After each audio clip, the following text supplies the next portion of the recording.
Yeah, yeah, yeah. So this is called the center, the subgroup of every group,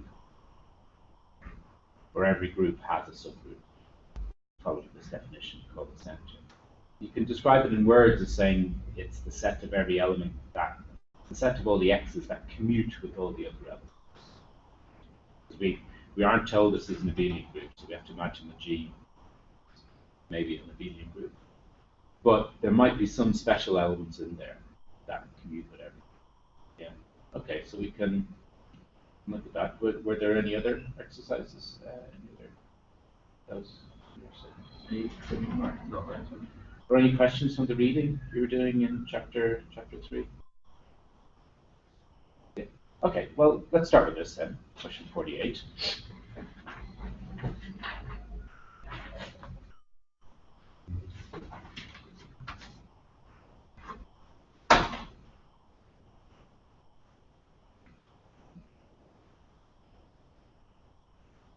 Question 48. So G is a group. G is a group. And the subset. So we know at the beginning is it's a subset Z of G. X of G such that Gx. G, this is called the center of G. Why is it called Z? Well, at least in German, don't they say Zentrum for center, I think? Z-E-N-T-R-U-M. So certainly in some languages, center comes with Z. So you said you feel it's obviously true. So why were you saying that? Or? Because so x belongs to G such that that equation for all G belongs yes. to G. Yeah. And it's just the fact that it's afterwards. Okay. So to show this is a subgroup, using proposition 3.30, to show it's a subgroup,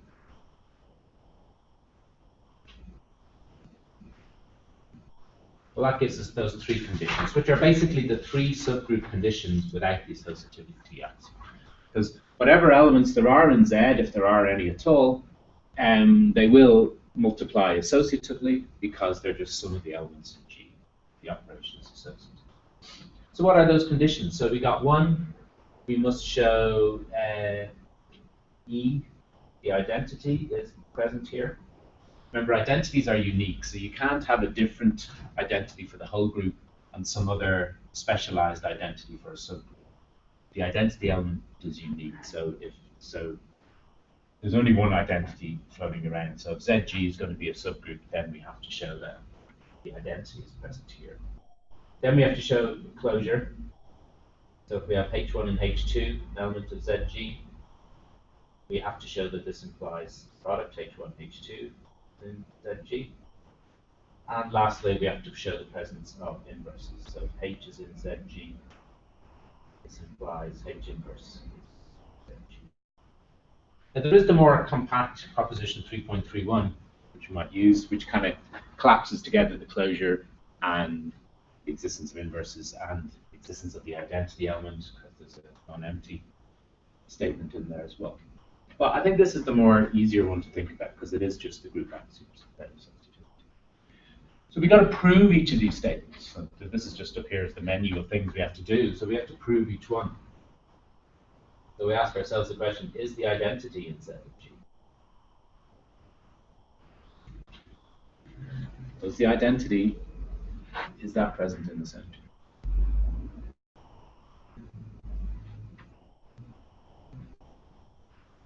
So that question becomes, does the identity qualify as one of these x's?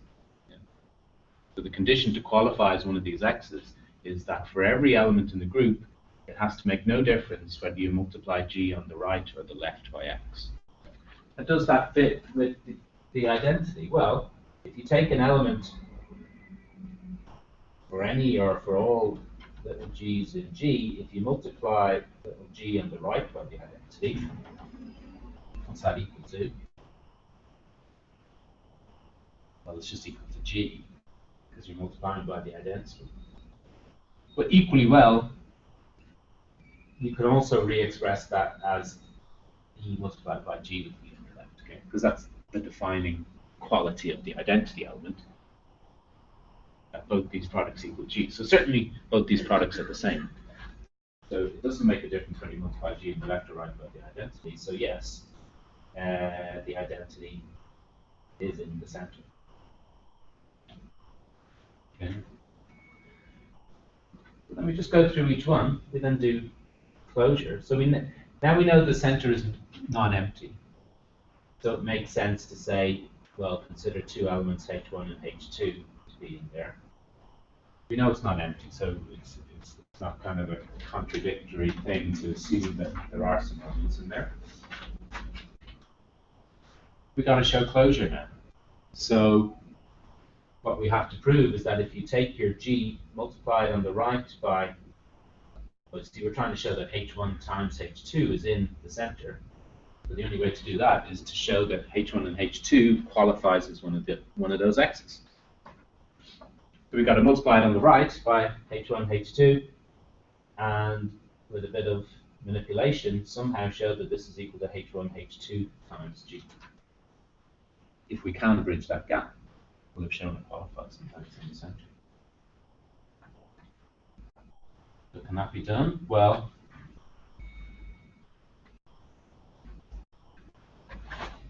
you see, we can use associativity to move these brackets over by associativity. So this is G H1, and then multiplied by H2 on the right. So that's justified by associativity. Then GH1, well, H1 is in the center. So, yeah, it doesn't matter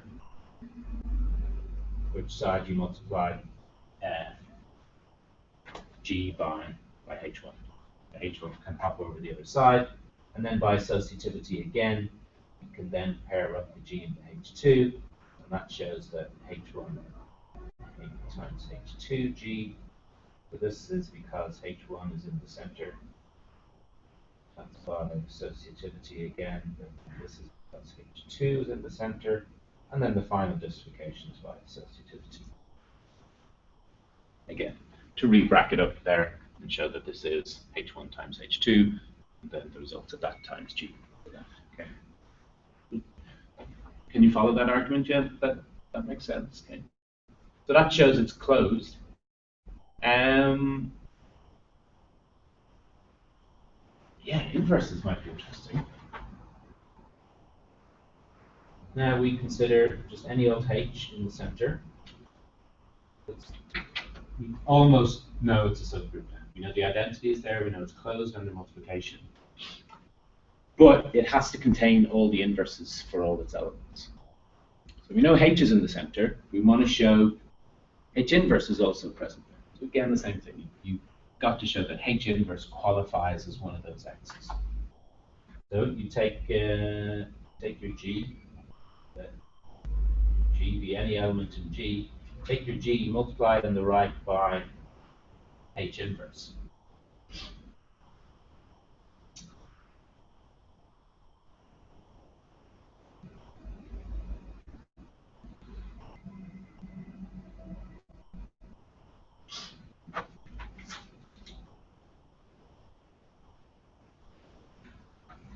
And what we want to do is show that this is equal to H inverse G. So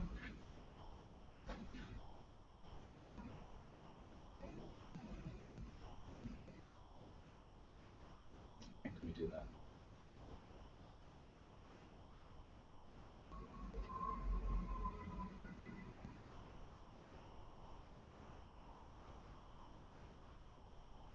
Now, it's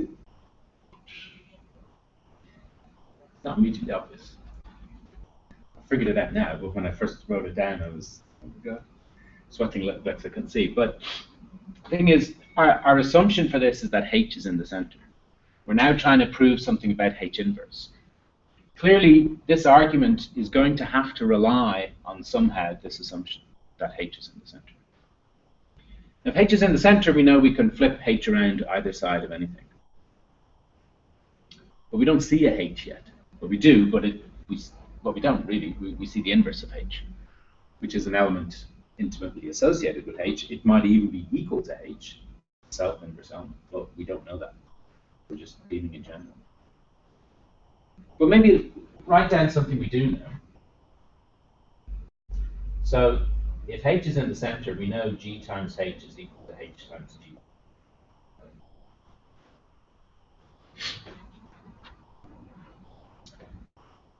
Now this almost looks like this result over here we're trying to prove, but it doesn't quite. Is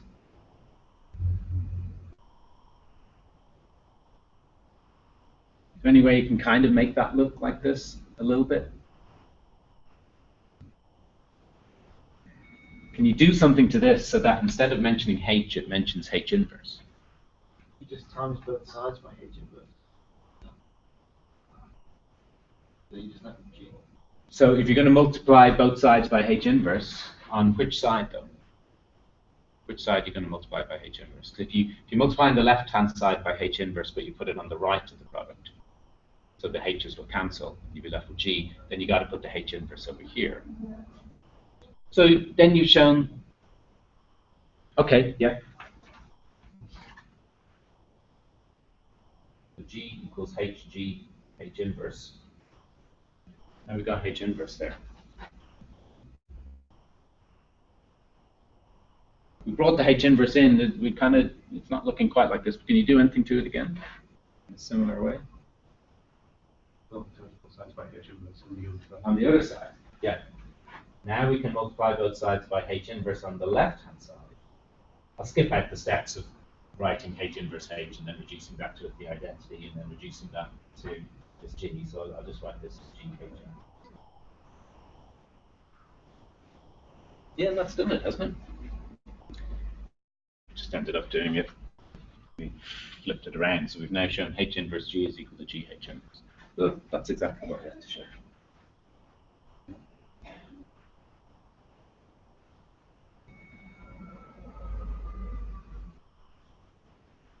So yeah, so this kind of direct approach didn't really, but you know, follow this line of argument and stuff. Yeah. So that shows if any H is in the center, then the inverse of H is in the center as well. So the center is a subgroup.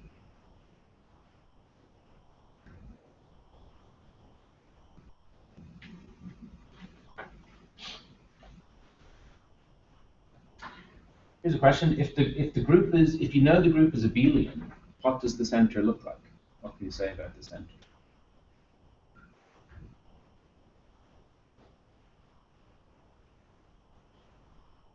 If we know the group is abelian, what kind of subgroup is the center? Is it a big one or a small one?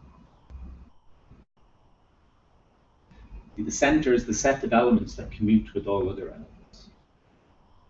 If the group is abelian, all products of pairs commute. So everything is in the center if the group is abelian. So if the group is abelian, the center is just equal to the whole group. So it's not hugely interesting. So it's more for abelian groups, the center kind of picks up, you know, some kind of abelian part of the group, if you like. Okay, so that's a good question. That was certainly one of the ones I had in mind for today. Any questions just coming off of that? No? Yeah, so this is certainly one of the ones I had in mind for today. I just wanted to spend today going through some more of these exercises, just getting experience with arguing from the axioms and so on, because that's, you know, that's going to be with us all through the unit. And then I've got reading notes prepared for the next chapter, so I'll give you those at the end here. And then next week we can tackle chapters 4 and 5. So any of these other exercises leap out at you? You know, there's obviously far too many for us to get through, but do you have any suggestions or requests for particular exercises you'd like me to look at? 53 seems pretty much identical. Yeah, 53. What's going on there? Certainly similar, doesn't it? So the center is the set of all elements that commute with every other element. But here, and we switch back to C, maybe the English style notation, C for centralizer here. And okay, this time we're talking about a subgroup. The centralizer of a subgroup, the set of all the elements from the group G. And now this is a slightly weaker condition. Before we asked that Gx was equal to Xg for every group element. Here we're only asking it for some of the group elements, not all of them. But yeah, what's the proof of 53 going to look like? Will it be really all that different from the proof we've just written out? I don't think so. Can I take this proof I've just done for 48, and everywhere I see capital G, and I just replace it with H? And like your remark that it seems almost identical, I mean, I think that's the case. So if you imagined, instead of G there, you replace, instead of the set, capital G, you replace it everywhere by the set H.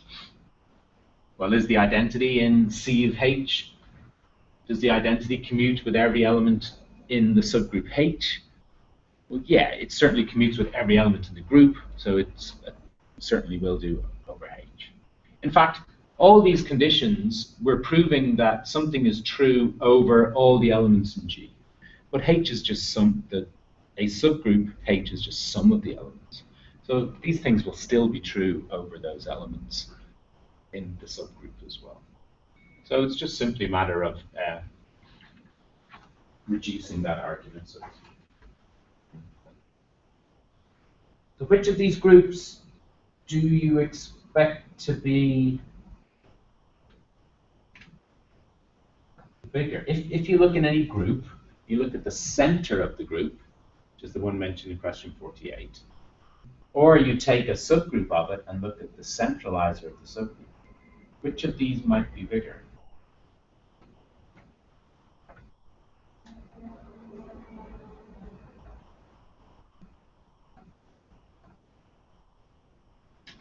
That's one remark we could do for question 53. So question 53, proof is the same in essence as for 48.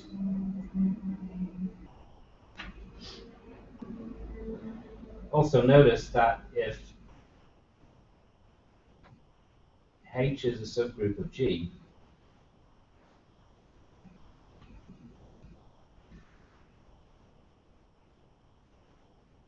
the center of G, centralizer of H,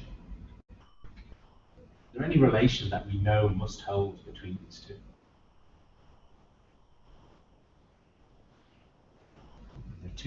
There are two subgroups of the group, two subsets.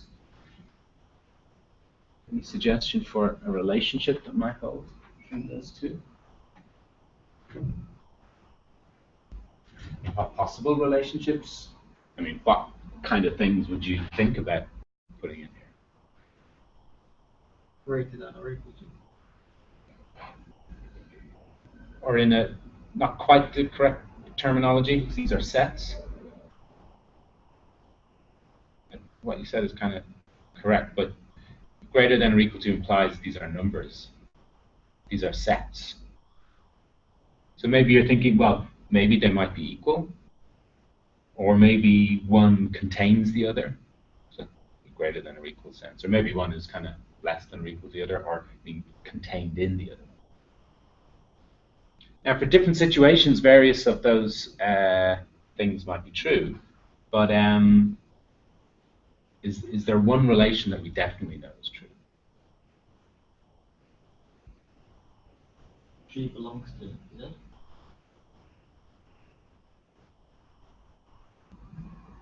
No, so G is the large group, H is a subgroup sitting inside it, Z of G is the center of the large group.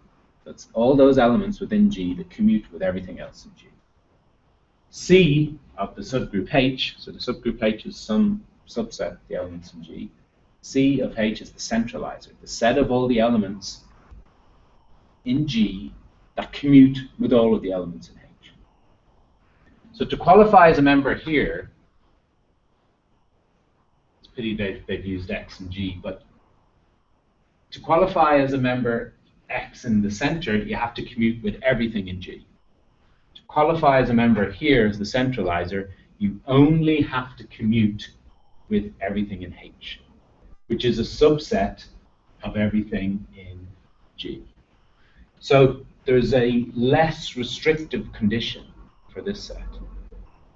There's more conditions to satisfy to be in the center than there are to be in the centralizer of a particular subgroup. Or there are at least as many conditions to satisfy here as there are to be here. So it's easier to come in to be an element here for any particular X. And certainly, if you're in the center, you have to be in the centralizer of any subgroup. Because if you commute with everything in the group, you are certainly going to commute with everything in some subset of the group. That's automatically true. So we do know that this set on the left is always contained in the set on the right. Okay. They might be equal, depending what the behavior in the group is and what particular subgroup H we're talking about, but there's certainly that relation. So that's something to know about as well. But that's good. We're always on the lookout for comparisons like this, and spotting when something is a stronger case of something else, and so on, some relationship like that.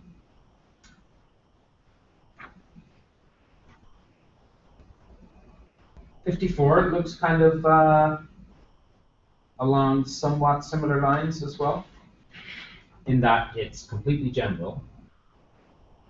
We're not dealing with any particular type of group or that, so just a general case of having a group and a subgroup. So let H be a subgroup of a group G. So no conditions, it's completely general. And this is something we will see appearing later on. So what we do is we take one of the group elements from G and we form a new set. Now it looks kind of funny. We're multiplying. This is the notation for it that's used. You multiply the subset on the left by G and multiply the subset on the right by G inverse. Now, strictly speaking, until you defined it, this notation doesn't automatically make sense, right? Because we know what it means to take two elements of the group and multiply them together. What does it mean to take an element and multiply it by a subgroup, by a subset of elements? Strictly speaking, we're abusing the notation slightly. But it does have a clear implied meaning. So this is the set of every triple of elements like this. So that's unambiguous. G times another group of elements times times the inverse of G. And this range, we're considering these for every element, little h, from the subgroup H. Okay? So we're taking an element G, taking every element from H, hitting it on either side by G and G inverse, and collecting all those new elements. Yeah. So this is called the conjugate of H by G. So in mathematics, this operation in algebra of hitting something on the left and right by an element on one side and by the inverse of that same element on the other side, that's called conjugation. Conjugate H. And you could refer to this as the conjugate of this expression here is the conjugate of the group element little h by G.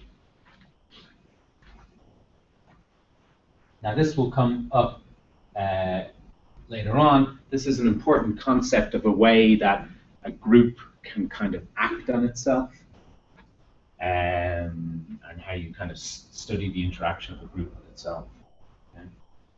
Okay, the question here is showing that it's a subgroup. So we could go back to using proposition 3.30, but just to get some experience with doing this, let's try and use proposition 3.31. Just because it's a slightly more compact way. Proposition 3.30 is still the more natural one to use because it is just checking off the group axioms. But let's try, just for experience, to use proposition 3.31. So this says, well, if you've got any subset of the group G, this gives you conditions to check to show that H is a subgroup. You have to check that it's non-empty, and that sometimes isn't obvious. We have to check the subset isn't the empty subset, because we don't regard the empty subset as a group, because there's absolutely nothing interesting going on inside an empty subset. It's the most boring place in the universe. So the subset has to be, we have to know clearly that it's non-empty, and then we also have this mixture closure inverse condition. If you take two elements from the subgroup, from the subset, this product GH inverse has to also be present.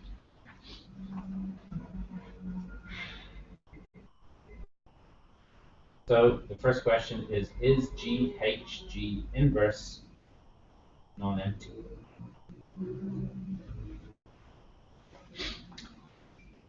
Can we point to one, and to show it's non-empty, you kind of have to point out one element in it. Somebody claims something is empty, you disprove them by holding up an element out of the set. So which element can I take out of this set? Which element can I really name that's in this set? Sorry? Little h, is it? Well, which little h? Little h is like a variable. It ranges over everything in capital H. Which is there a definite little h I can definitely point to? And it's difficult because it's completely general. We haven't said what kind of group this is. This is just any group. So when you're in that situation of any group, there's really only one element you can definitely point to off the bat. The identity. The identity, yeah. The identity is in H. And we already know there's only one identity in the group. There's the unique particular element. So certainly GEG inverse is in the conjugate of H. Well, we know this by a better name. There's a better name for that rather than GEG inverse.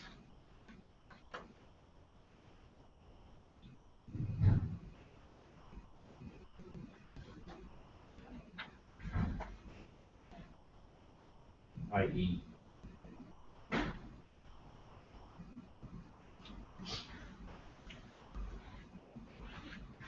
And if you name the group element as G multiplied by E multiplied by G inverse, you're over-egging the pudding. What element is that? E. E. It's just E. The identity makes no difference in the middle, and then you've got G inverse, so it's just the identity. So this proves that the conjugate of this subgroup, it isn't empty, because look, the identity is in there. Okay?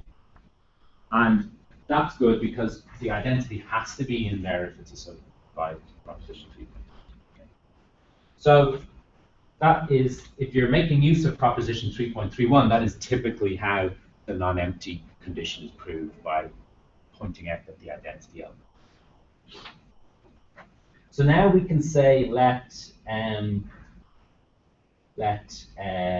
now I'll just see in proposition 3.31 it mentions elements G and H as the two general elements, but G and H are kind of already in use here. So what I would rather do is maybe just avoid it completely. So I'll let X and Y denote two elements. In the conjugate, we have to show that, so what is it, the first one, X, Y inverse, is also in GH. Okay, that's just reading off the condition from proposition 3.31. So this is our task. So i.e. we have to show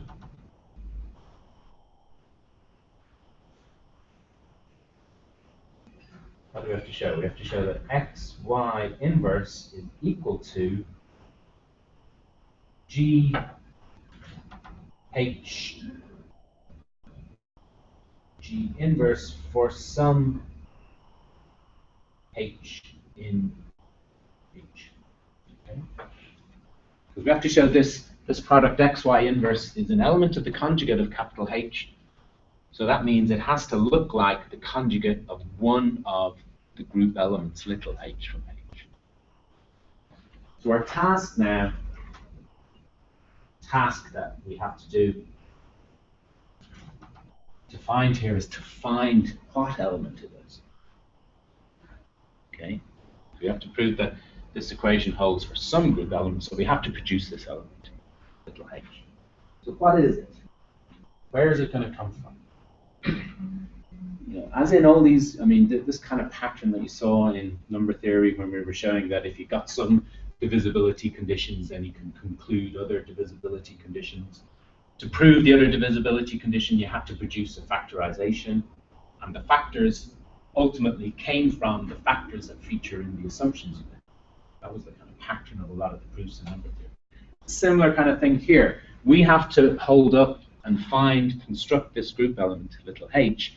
Where can it come from? Well, it's got to come from the assumptions that we've made, which is that I'm assuming that x and y are themselves in the conjugate of capital H. So there will be little group elements h associated to x and y that give x and y as conjugates of them by g. So I need to name those elements, introduce them into my argument, give them names, and probably some combination of them will give this element little h there. That's the intuition, that's the hope. That's probably the way that the proof is going to pan out. So we know there exists, and let's call it a little h1 and a little h2 in h, such that x is equal to g. Remember, g is just some fixed group element throughout this. G isn't a variable that's ranging over. The little h's, which is a variable that's kind of ranging over the elements of the subgroup. So there are two particular subgroup elements that give you x and y when you conjugate them by g. Okay? And this is because of this assumption up here. Okay, so this is just unraveling this assumption here, the existence of the h1 and h2. So we know this h1 and h2 exists, so it looks like some combination of them is going to construct that group element. That group element h. So what do we have to do? We have to show that xy inverse is equal to that. Well, here's x, there's y. Let's just do it. Okay? So xy inverse, well, x is g h1 g inverse. Y is g h2 g inverse, and I'm taking the inverse of that.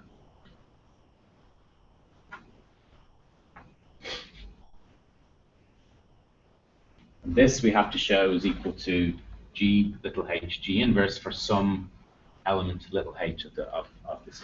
Okay? You can kind of see how it's going to work out.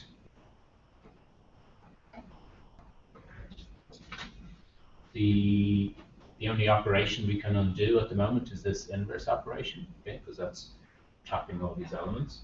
But we know how to take an inverse of a product. Product of the inverses, but in the opposite order. So the first element I should write down here is the inverse of G inverse, which is, of course, G itself. I then write down H2 inverse, and I then write down the inverse of G. And I'm also employing associativity because I'm forgetting about the brackets, okay? Doesn't matter how this is bracketed, I can bracket it up any way I want. And of course, what's the nice thing we see happening here? The G and the G inverse. Yeah, the G and the G inverse in the middle cancel, get the identity, which we then omit from the expression, and we have this. is this of the required form that I was trying to prove? I had to show xy inverse was equal to the conjugate of some element from the subgroup. I didn't know what element it was at this stage. We weren't sure it existed. We had to produce this element. But here it is down here. It's H1, H2 inverse. Is that an element of the subgroup H? Is H1, H2 inverse an element of subgroup H? Yes, certainly. H1 and H2 are in H, so certainly the inverse of H2 is in H, and H is a subgroup, so it's closed under multiplication. So H1, H2 inverse is an element of H. So just that line under them and saying element of H, that means H1, H2 inverse. Okay, so this is an element of the conjugate of H by G inverse, since H1, H2 inverse, certainly an element of H. So, okay, it didn't really shorten the proof that much, I don't think, using proposition 3.31 over proposition 3.30, maybe slightly, because it combines, again, what it's doing is it's combining the closure and the existence of inverses into one kind of statement. So by proposition 3.31, yeah, GH, G inverses. And that's kind of nice because this operation of conjugation then, it gives you a general method for if you have one subgroup, it suddenly gives you a way to possibly manufacture other subgroups by taking the conjugate of the original subgroup.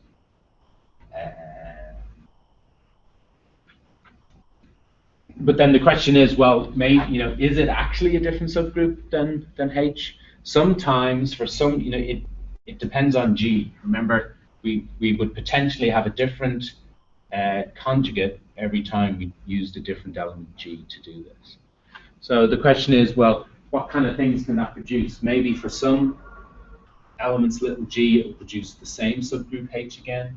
Maybe for other choices of little g, it will produce a different subgroup. And what's the kind of range of possibilities of subgroups that it does produce? Those are questions which we'll be analyzing later on in the course, when we've seen more examples of groups and we're studying their general structure in more detail. So these will come up later.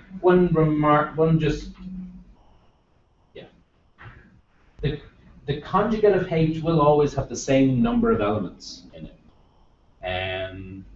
Because this mapping, let's just put this as a note in the middle.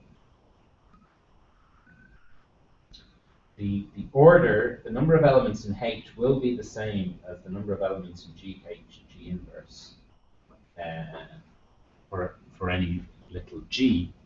And this is because as the map defined by sending an element little h to the element GH, G inverse, this is a one-to-one.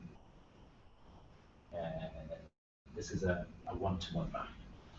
It's injective, and it's by definition it's surjective as well, because this set here on the right just consists of all of those elements.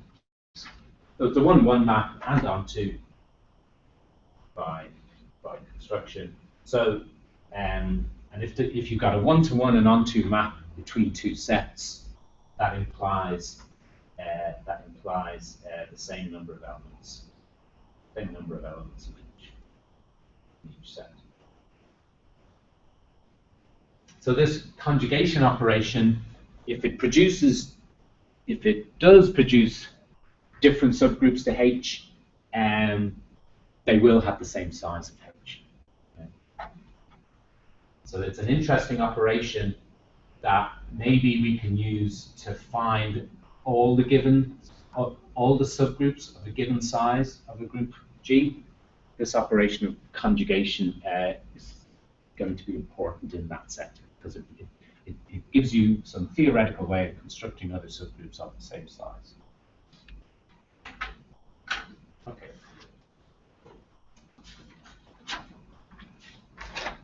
That's good. Any of the other exercises that leap out at you that you would like to see? There's a kind of mixture of things. Some of these exercises are dealing with specific groups, specific examples, getting you to investigate new examples of groups, find new examples. Other ones are just this kind of general group theoretic arguments, such as the two we've just done recently.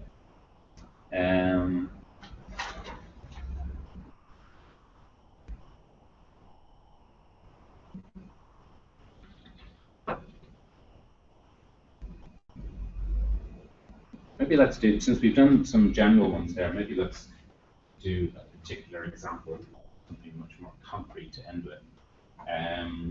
Question 35 there, just drawn to find all the subgroups of the symmetry group of an equilateral triangle. Now, this subgroup was what this group was one of the ones that was exhibited at the start of the chapter.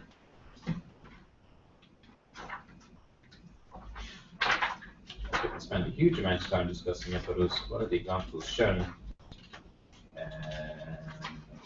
Here it was. So the symmetry group of the regular triangle, here it is. There's 6 different symmetries that we had, and they're all indicated here. We've labeled the vertices just to allow you to easily see what's going on. So there's the identity transformation. Remember, these are all transformations that we apply to the plane that the triangle is living in. Imagine the triangle centered on the origin. So we can do nothing. We can do the identity. We can do a rotation of 1 click anti-clockwise. So it's 1/3 of a full turn anti-clockwise, you see. Oh, sorry, it's clockwise as it's written there. That's a good pity. I would have preferred anti-clockwise. Although this could be a rotation anti-clockwise by 2/3 of a full turn. So it's whichever one you want. But there are two rotations. Rotation by 1 click, rotation by 2 clicks. And then there's 3 reflections. The 3 reflectional symmetries of the triangle. Okay. So the group elements here are the identity, R, a rotation, R squared. Now I'll say where R, for the purposes of this answer, I'll say R is rotation by 2 pi over 3 radians anti-clockwise.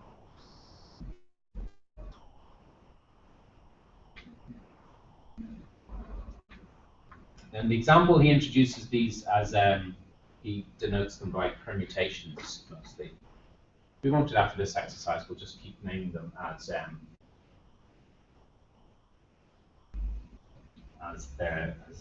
the names of the transformations. So R is rotation by 1/3 of a full turn, R squared, we'll be doing that twice, so that'll be rotation by 2/3. The identity qualifies as a rotation as well. In a sense, the identity is rotation by a 0. Yeah. And then S1, S2, S3 are the reflections in the axes shown. So these axes being the 3 axes of symmetry of the regular triangle. Okay. So you could just decide on some kind of labeling. So S1 is reflection in that vertical axis, X2 is reflection in that axis. It's a very irregular triangle I've drawn, but you get the idea. And S3 is reflection in the other axis, bottom left and top right. So what do the subgroups of this look like? So we're going to call this group D3. That's part of a general notation for what's called dihedral groups. We'll look at this whole class of groups in general later on, but you can imagine forming this symmetry group for any, there it is for triangle, what you do for square, pentagon, hexagon, so any n-sided regular polygon. So subgroups subgroups of D3? Well, there's always the trivial subgroup. Every group has the subgroup consisting of just the identity. And also, every group has the subgroup consisting of itself. Okay. Those aren't the interesting subgroups because they are always around and they just kind of, they're both kind of trivial examples in a way. And some other, so which subsets of these elements could possibly form subgroups? Now, of course, to assess this question, we need to know how these elements multiply. And it's, well, sorry, it's slightly different notation, but here is the multiplication table for the group. So the row, this is the Greek letter rho, that looks like a P, so which is a version of R for rotation. So this is the one rotation, that's the other one, and he's using mu1, mu2, mu3 instead of S1, S2, S3 reflections. You can see how they compose. When you compose a rotation with a rotation, you get another one of the rotations. When you compose a reflection with the rotation, in either order, S after R or R after S, you get another reflection. And when you compose two reflections, you get one of the rotations. So it's those principles you have to have in mind when you're assessing what possible subsets can form subgroups here. So, any suggestions for any more subgroups? What subsets of the elements there will act like little groups on their own?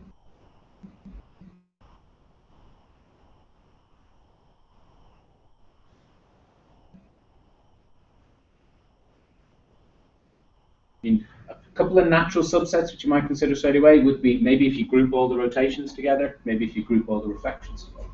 Well, if you group all the rotations together, you see, if you are going to have a subgroup containing, well, every subgroup has to contain the identity. If we are going to throw one of the rotations in there, what other element do we have to throw in now?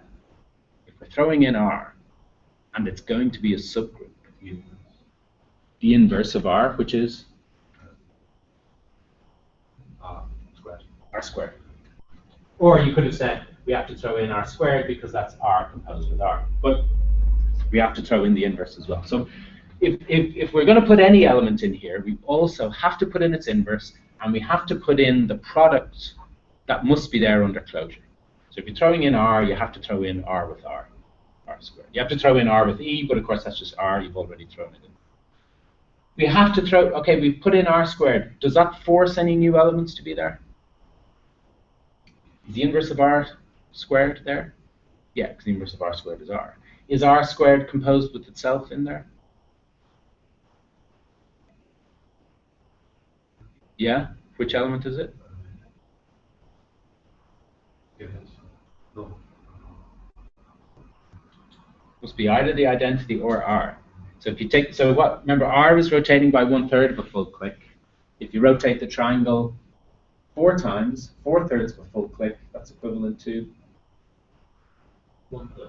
1/3, yeah, because you've gone all the way around and then another third. So R squared composed with itself, R to the power of 4, that's equal to R. There's no other elements that you're forced to have. Just with these three, the subgroup axioms are satisfied. It is closed and it does contain all the inverses. Just running out of time. If we decide to put in the identity and one of the reflections, does that force us to put in any other elements? Is the inverse of the reflection S1 there? Yeah, because it's self-inverse. Is S1 composed with itself in there? The identity. It's the identity. It's already there. So just having those two, we're not forced to have any other ones. The closure conditions are already met. Okay, that works for S1 equally well. It'll work for the other two. So we've got all the rotations. We've got the subgroups consisting of just the identity and a reflection. Maybe we could try, if we put in E and R, we have to put in R squared. Could we try and put in S1? Could we have a subgroup that's slightly bigger? Well, this will force other elements in, because we'll be forced to include the closures. So R composed with S1. What is R composed with S1? Well, we'd have to maybe go back to the multiplication table. What type of element is R composed with S1? Is it a rotation or a reflection? It's our reflection. Remember the way we quartered up the multiplication table? Our rotation after a reflection is a reflection. Or in the other direction, a reflection after a rotation is again another reflection. So if we have R and S1 in there, we're going to be forced to have one of the other reflections, S2. And if we compose R squared with S1, that will give us the other reflection, S3. I'm not quite sure, just finishing up quickly, which of the products is R composed with S1, is that S2, or R composed with S1 gives S3. But R composed with S1 will give one of these, and R squared composed with S1 will give the other one. So is this a new subgroup that we found? No. All we've done is just relisted D3. So this is already here. So that kind of exhausts all the possibilities. There are no other possible subgroups. So we just have the two subgroups that we automatically know are there, and then there's 1, 2, 3, 4 non-trivial proper subgroups.